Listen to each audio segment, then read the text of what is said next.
511 may be on the side of that house, but that is not the official address. The official address is 489.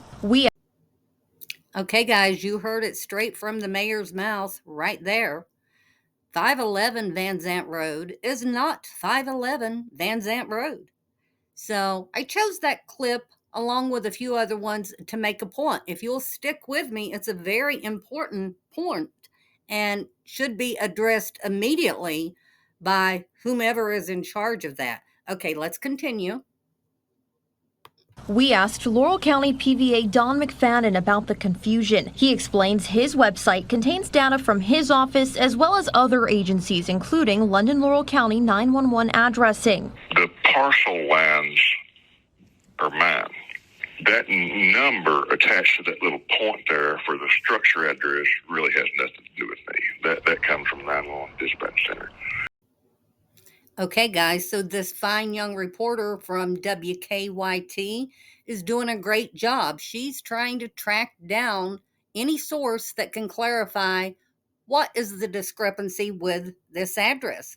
So she reaches out to Don McFadden, Laurel County PVA, and he kicks the can down the road to 911 dispatch.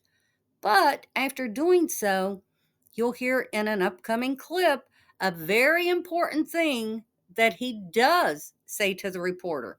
Okay, let's continue. London Mayor Randall Weddle says law enforcement used both sources of information as a reference. They use those two as the primary source for confirming addresses. But whatever the 911 addressing department says it is, that's what the PVA goes off of. When you search 489 Van Zant Road on the PVA website, this photo of Harless's home appears. It's dated July 26, 2013. Those mobile home parks like that are a nightmare to us, to every other PVA in the state. The structure point won't match up to the address they're using. Essentially, it seems like Mr. Don McFadden and the mayor are saying the same thing, that both law enforcement and 911 dispatch use these two methods to identify where they need to be dispatched to, where they're going. Obviously, though, there's a problem with this system. The website identifying the home of Douglas Harless, that picture is dated July 2013. So if that trailer has been moved to the 489 Van Zant Road position, why have these vital agencies not updated that information? Who has not submitted that information? God forbid someone need 911 medical help. I mean, how does that work? If they know, and that's what it sounds like to me, is that they know they could be responding to the wrong address. Oh, I guess we'll figure it out when we get there. That's my take on it. And that's important to remember when you hear these next few clips. Let's continue. McFadden also mentioned the possibility of the mobile homes in the lot being moved around through the years, which could explain why Harless's home is marked 511, but the structure address is actually 489. Look at historical images, and you can see where those structures changed over the years. So there's been some movement down there in those mobile homes. I think it started out as a house. I called Wayne Robinson with London Laurel County 911 to ask him about the confusion. He said he's not making any comments at this time. Guys, I'd like to let everyone know, or remind them if they already do know, that there will be a vigil tomorrow. That's Saturday, January 25th, starting at 11:30 a.m., and that is honoring Douglas Harless. Everyone's going to meet in the Big Lots parking lot and then circle back around to the police department. Show up if you can. Support this family.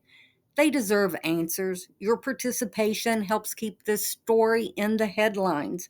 And I think we're not going to get real answers until the pressure is applied long enough that they can no longer keep it out of the news. We're close.